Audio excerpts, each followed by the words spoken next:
Hello, welcome to a Skyslope training, and let's begin.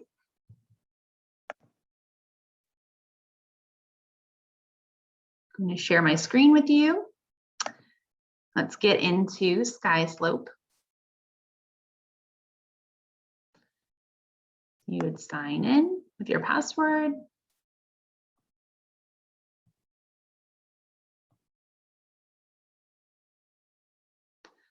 All right, so this is what you see when you first get started. Go ahead and look at the top right side. You will see your name, and that is where you go into your settings, my account. All right, make sure your first and last name are put in here, along with the email ID. Now, I know a lot of us like to use a personal Gmail or other account, but you do need to keep your email ID with the one eXp Realty gave you. You can select to put on notifications, send notifications. If you want to do another alternative email, you can do that as well, and then select this button and it will turn on notifications for anything updated with your files. You will receive an email. Now, if you have 10 contracts going, this could bombard your emails, so you need to just turn it off. So again, only things that you see red asterisks in Skyslope, that's the only thing you have to do. Okay, so there's your personal information. Next, notifications. It depends how often you want to be emailed, but you can select any of these to fit your needs. Signature. Some states, such as Texas and a few others, require you by the Texas Real Estate Commission to have specific signatures with wire fraud and other things that you need to have verbatim, word for word in this signature. So if you're not sure if that applies to you, you can hop into the world and go to your broker stateroom, discuss that with your broker if you need to have a specific email signature. You may update your password at any time. Here, your directory. This is as you're filling in contracts, anything that you have, anyone you have ever done work with will pop up. Other lenders, your title that you use frequently, they will all be in here. So that can be very helpful if you're trying to figure out a phone number or something, just come right to your directory. It's like your address book. Integrations. I believe Skyslope is still working on this, so I do not have any information about that at this time. Okay, so that is all of your settings in the right-hand side. Let's get to see at the top, we have transactions and listings. So you can manage your transaction. Over in the right top, we see create transaction.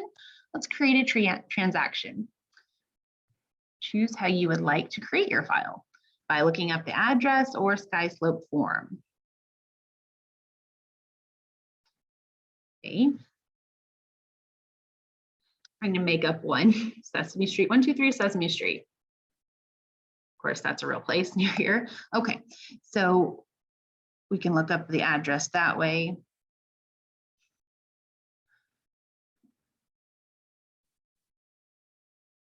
Hold on.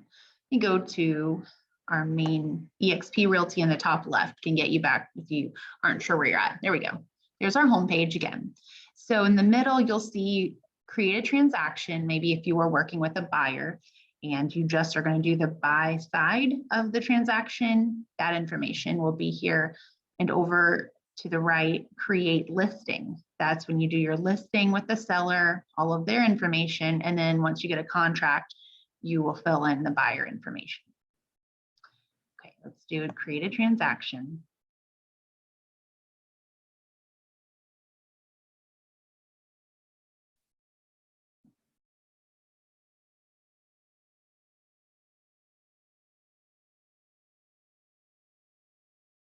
Okay, okay, it was already automatically filled in for us. That helps a lot. But then sometimes new construction, you will not have this. You have to manually add it. The MLS number, if you're not sure at the time that you are adding this in, you can always go back and fill it in, just put in some zeros. Okay, sales price. You're going to look at your contract you just had with the seller, your fully executed contract, put that in, say it was 200,000. Year built, you can look on Zillow, you can look on county records, you just find somewhere where you find out, okay, it was in the year 1977.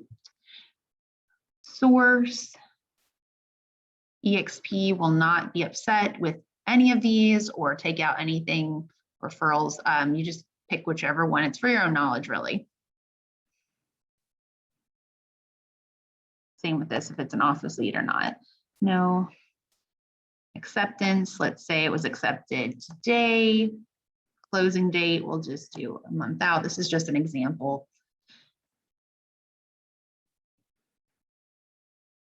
Okay.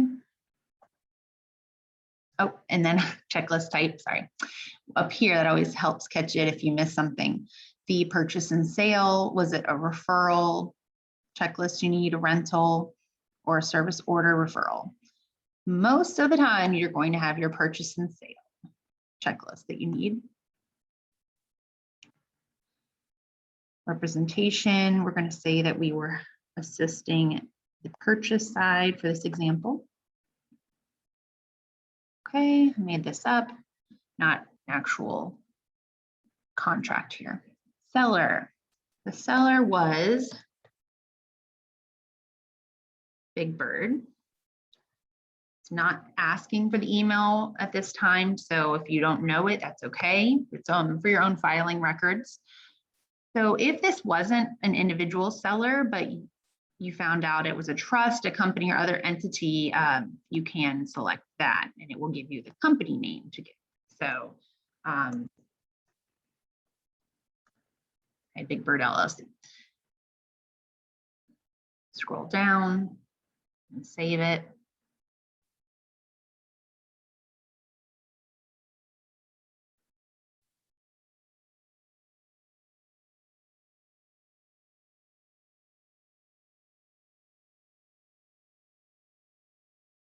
Okay. So the buyer, you are going to have that information, and we'll say that Elmo, phone number. If you don't have it, it's okay. You can just have zeros until you go back and update it. Okay, this is where you can search your commonly used attorney or title, or if it was someone that the opposing party was using, you can enter in new information, first, last name, all their information.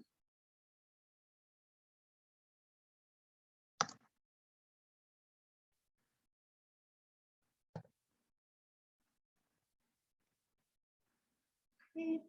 Any notes that you'd like to make, or below there, it was an escrow company, or you can select if it was an attorney. See, down here, in case it's a different scenario, the attorney, the company. It's very self-explanatory. We have these checks going along the left side, so we know where we're at and that we filled in and saved things. Next, we are down to the agent representing the other side. Agent.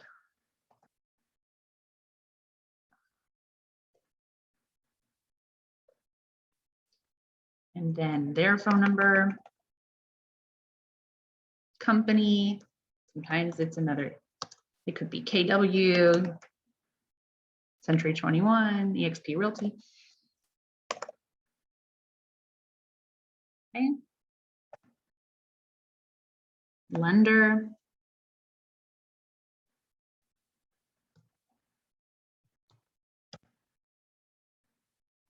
Go through, if you want to have this information again, you can just save a lot of time and go through only the ones required.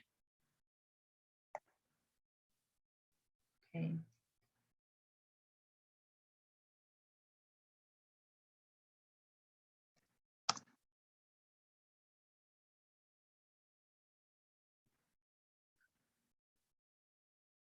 One more and see if you have that. You can enter that in or at another time. All right, so you have your basics that you can go back and edit. If you don't know all of your information, go ahead and submit it.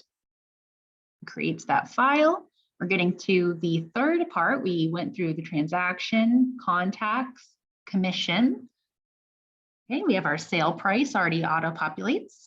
Is this a personal deal? If this was for your own, your spouse, your partner, your personal home or property, you could say yes. Otherwise, if it's an extended family or others, or sorry, if it was your own personal business, if you had paperwork, you could prove that it was your personal business, you could say yes. Otherwise, say no.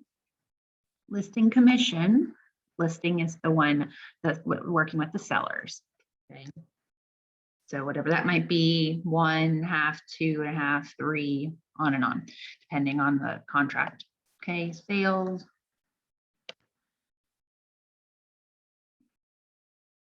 And then it calculates the gross commission on the sales side. All right, TC stands for the transaction coordinator fee. So you might have a TC that gets paid per file. You can put that in there. And then the name of the person. Deposits. Some states will require that the brokerage holds the earnest money. So you could have eXp have to hold it for you. And if so, they need to know about that. In Florida, we do not have that as a requirement. Okay. If so, you need to add in all of this information.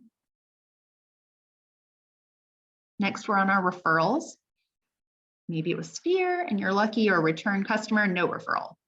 External would be someone, another agent that was outside of eXp, or a referral company like OpCity, or an internal would be maybe on Workplace, another eXp agent or someone in your area through eXp. If so, you would just put the agent's name there, their brokerage, referral amount, either the dollar amount or something like a 20% referral, or if it's OpCity, external, I would say just, not sure that you'd have to put it in agent down here. Sometimes I put it in the comment section below, OpCity. You'd add that, their information. 30%, and then choose file. You need to have that saved if it is a referral form that they've emailed you that will have their W-9. So you go ahead and upload that, and after it shows up, you have to select upload, or it's just going to sit there, and when you go to the next page, it will disappear. And you could say OpCity, any other information. Okay. Commission split with somebody if you are assisting someone else or they're assisting you. Right, percentage or the dollar amount there. Type it in.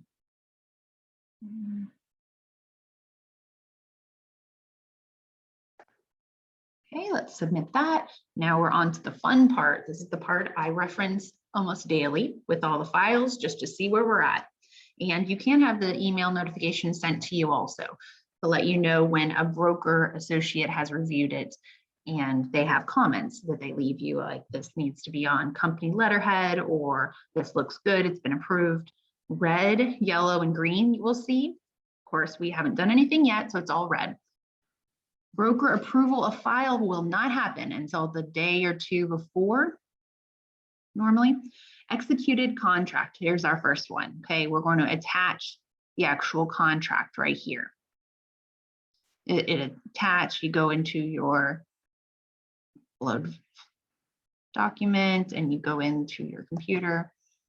Okay. This third one, escrow deposit receipt, proof of funds received. When you attach this, you need to have it on company letterhead from the attorney or the title a lot of times, the ones we've worked with, they will just send us an emailed receipt saying that they received it, but we have to request the company letterhead. A lot of brokers will put that on our comments. So make sure that you get proof that the funds have been received. You may, it says if applicable, you may have the HOA addendum or a condo rider that needs to be added. CDD, again, it may not be for your property. These will, when somebody goes over it, they will remove the red if it's not applicable. A lot of times I just help them and tell them it's not applicable.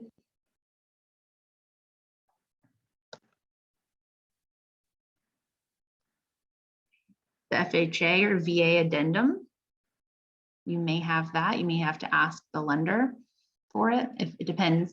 For this example, I hadn't selected one of those, so it's just conventional. I might even just put, you know, NA, it's conventional.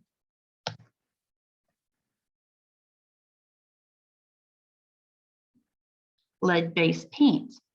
A lot of times I put built 2020 or whenever the year is, if it's not applicable. However, on this one, I had said 1977. So if you remember 1978 and prior, you would need the lead-based paint addendum for this one.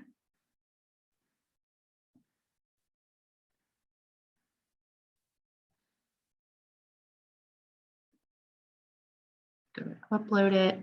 These are just our blank documents that we have. Every state will be different. All right, we have a lot of acronyms: HOA, listing agreement, lead-based paint. There we go. Of course, it wouldn't be a blank one, it would be already filled out.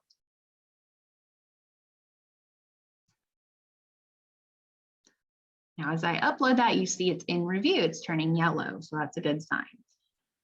Seller's property disclosure. You need one of two things in this section. Either have the uploaded seller's disclosure that will be signed by both the seller and the buyer, along with the lead-based paint signed by both HOA, CDD, and the executed contract. All of those need to be signed by both.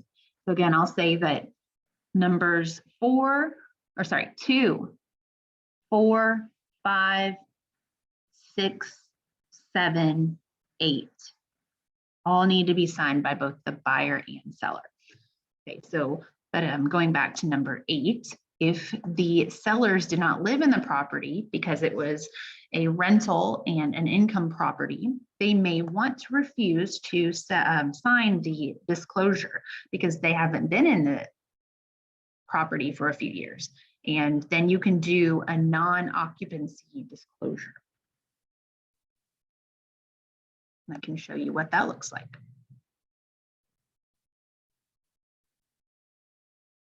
Right here. Now, if you're not sure if you uploaded the right file, you want to view it, you just click on the paperclip. If you'd have your address, the seller has never occupied the property, the home, and has no knowledge of its past condition. The home has been updated as referenced here. So they're making no claims of warranties. It's just they, you know, be careful, do your inspections, everything. We are not going to state anything specific about windows or roof or anything.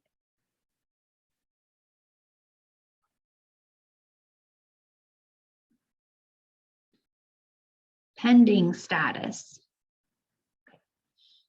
You need to go on MLS. I'm going to show you an example, the Northeast Florida one. You would go to a listing, my listings, if it was your transaction.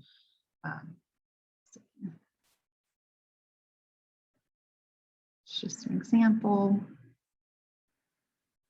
Go to details, print. Now, everyone's going to look a little different, but this one you would do a private version, and sometimes you print to PDF instead of print to a printer. There is an option for that. On ours, we have just click PDF and it saves it as a PDF or print to PDF.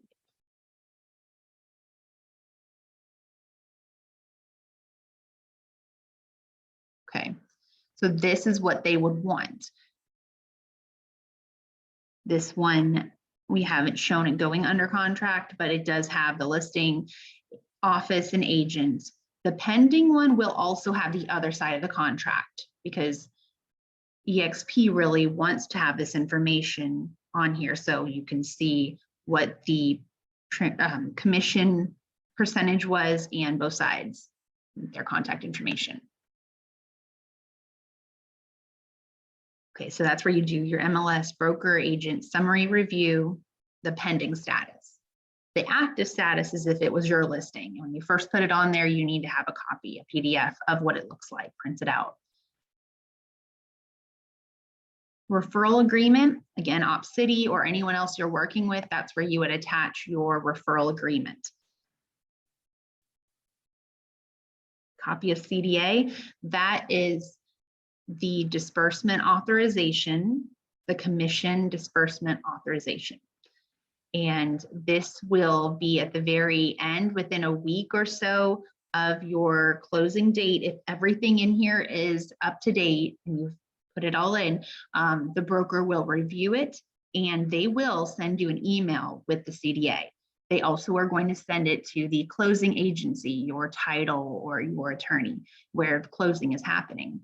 That is important that they receive it before closing because it will tell them how much to cut you a check for your commission. So you need to have all of this up to date before the closing day and then make sure that this was sent. Sometimes the broker that goes through this on eXp forgets to or just doesn't make it to the closing agency. So just double check with them before closing. Hey, did you receive the disbursement authorization form from eXp?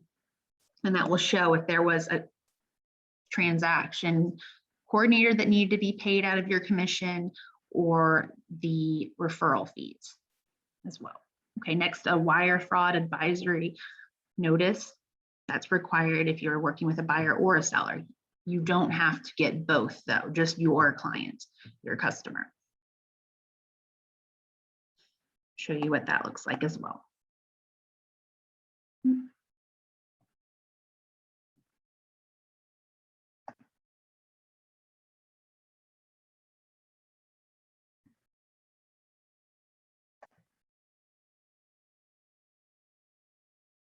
See and review.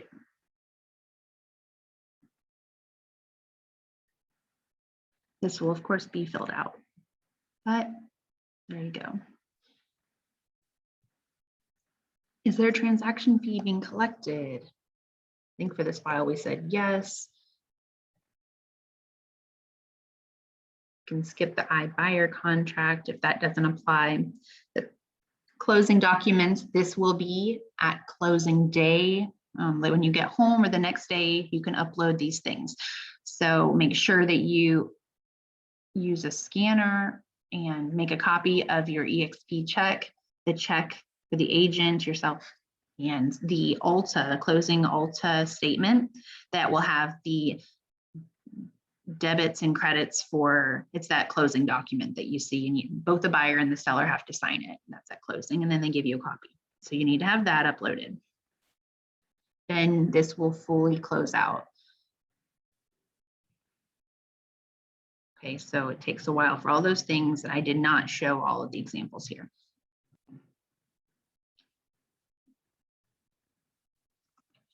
This is a list of all of the documents that we've uploaded. You can preview them.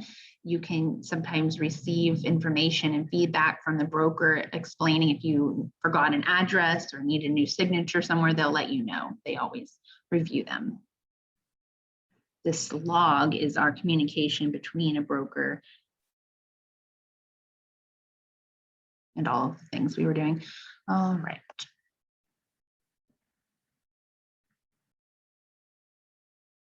If you really want to go in detail, you can do all of these things about bedroom, bathroom counts, number of stories, the occupation, the occupancy, if it was vacant or not, HOA. Not necessary though.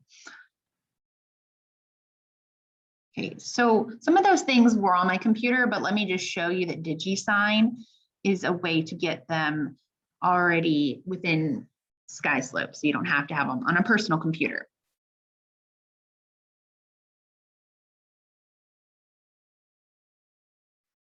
See, I'm going to make a new envelope for an example.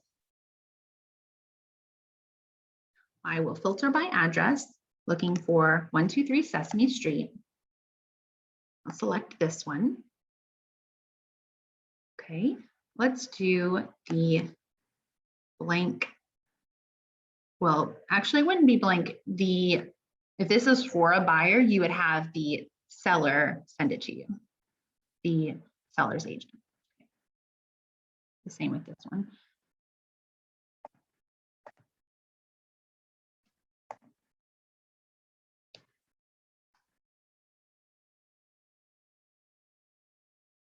I created this template earlier. And then we named it wire fraud notice. Please review and sign this document warning about wire fraud. And then when it was created,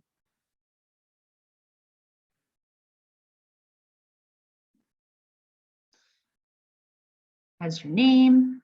And since you already filled out the person that you were working with, the purchase or Elmo, I'm going to select that person. Oh, their email address. We'll just there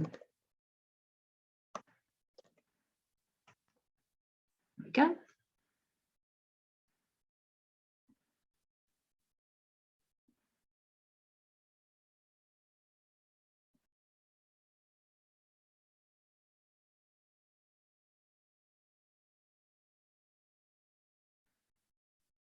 See all the different people we could send it to. We could send things to the lender, make sure all of their information is in there, and then you can send it.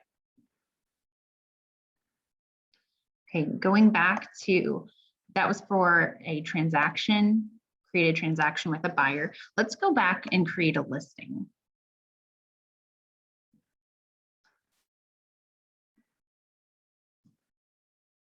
Let's go to 321 Sesame Street. See, that's not a real place. Okay, it is. Around here. I was trying to create a new, fake one. You have your choices. In some states, you will have other options as well. Florida's is very basic compared to other examples from other states I've seen.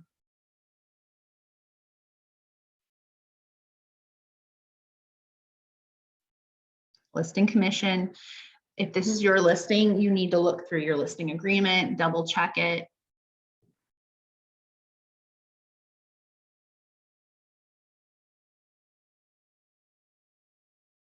If you are co-listing it, you can add that person in there.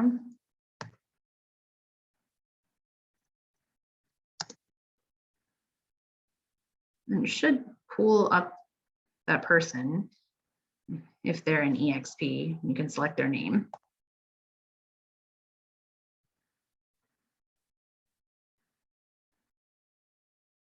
Okay, your listing dates, double check your listing agreement.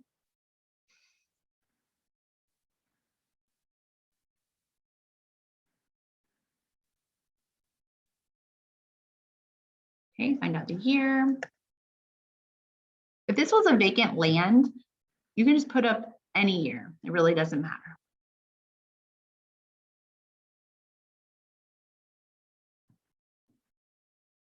Okay, your seller.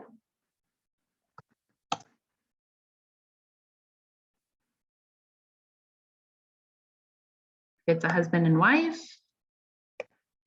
that are both on it, you can add both. There we go.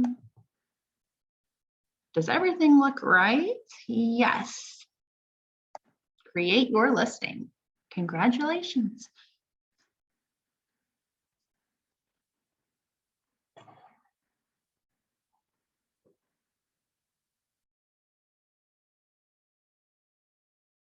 Here we go.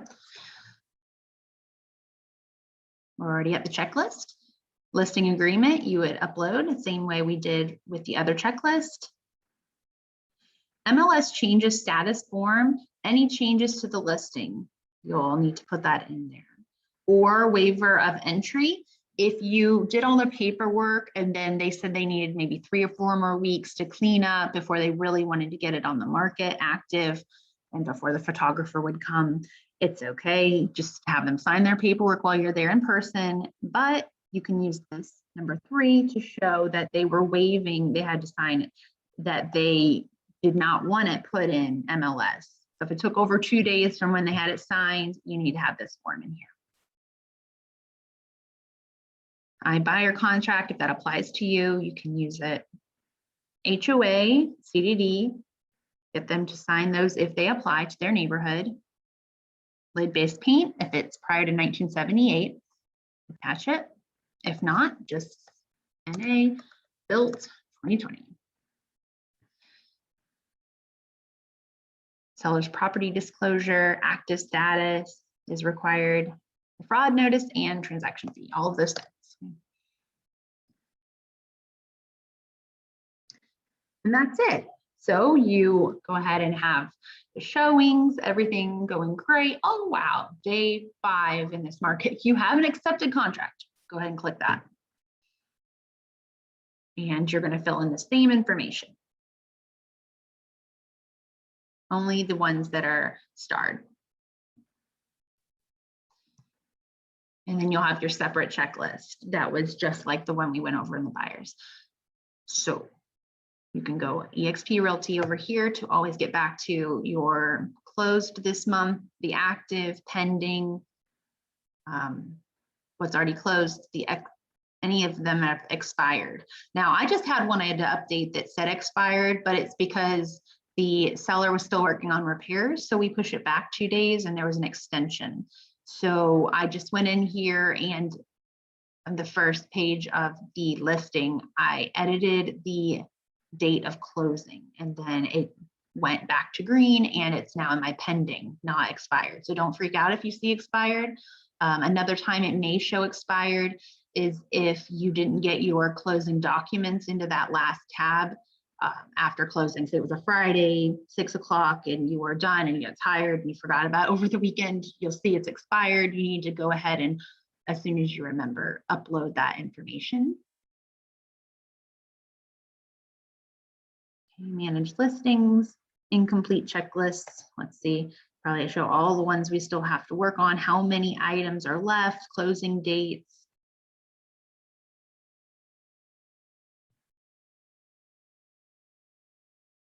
This search bar is helpful. You can look up properties that you need to find out information on. If somebody's asking for the lender on a certain property and you're on the phone, you don't know, just look it up. Support. If you have questions, you can come here and it's like your Google specifically for Skyslope, or you can chat with support and these people will jump right on it. So I could probably do it real time, but I don't want to use up their time. They will answer you very quickly. So if I want to know more about if it was a vacant land, and I want to make sure the contract's right, let's see if there's anything information on vacant land. So if you have one that doesn't have an address, just click on switch to manual entry. If the year built, you can skip that option and obviously put vacant land is not built. So just explain it in the comments for things that don't apply. So there was your search bar, your support, where you can Google answers or talk to someone about your questions. You can print your screen, what you're working on, so that you have a list of it. The apps, forms. Now, this is not applicable to every state. I tried Florida, Kentucky, a few others. They do not have the forms for each state uploaded yet. Again, you can select yours and see if they're uploaded. They'll be available soon. That's what I've seen for other states. Put in your email, notify me, and they'll tell us when those will be available in Skyslope.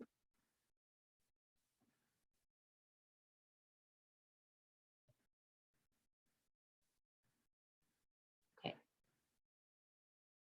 Well, this looks like it takes you out of Skyslope.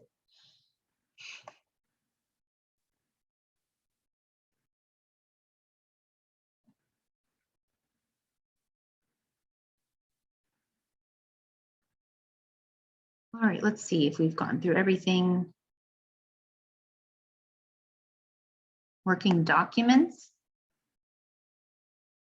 Personal documents. If you don't want to use your computer to organize your files, you can create your own folders in here. And then you will not have to go searching for them. So say the listing isn't active yet, but you have some of the paperwork in, go ahead and create your file with the Smith family, add folders or upload documents as you need to keep it organized until you're ready to officially make it a listing or go with your buyers and submit a property. You can keep it in here. Your state might have specific forms in here. Like in California, they have a the NHD, a national hazards disclosure. That's a part of the contract negotiation. And those might be found in here automatically for people in different states. As far as editing your documents, the other Skyslope training showed zip forms plus, and that used to be part of Skyslope, but eXp does not have that anymore, to my understanding, in March of 2021. You can also use Form Simplicity on your MLS website if it is part of your MLS, or you can pay $79 per year to have Form Simplicity. You could also buy a Acrobat DC PDF editor. There are different things to manipulate your documents, or DigiSign within here.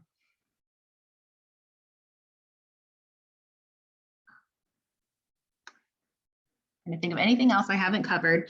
The seller, you might also have a company name or a trust, and you can click different parts of that area to find what works for you.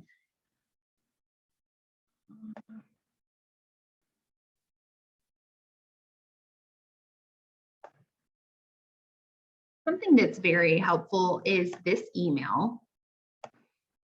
If you CC it on all of your emails to lenders, the other agent, the buyer or seller, if you CC it, it will keep a log for you.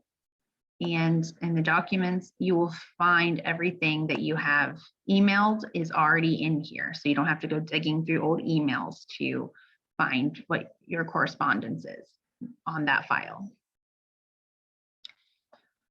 I'm sure there are things that will keep popping up and different questions people have. If you have any questions, please reach out to me and I would be happy to locate the answers for you. So this is Skyslope, and the more you play with it, the more you will become familiar with everything. And the brokers are very forgiving. So if you have messed up something, they will just let you know. They understand everyone is new at this and they're trying to figure things out, and they just simply tell you, please go fix this part, edit this, or it should look like this. They do a lot of explaining. So they're very kind and helpful. All right, well, good luck and we'll talk soon.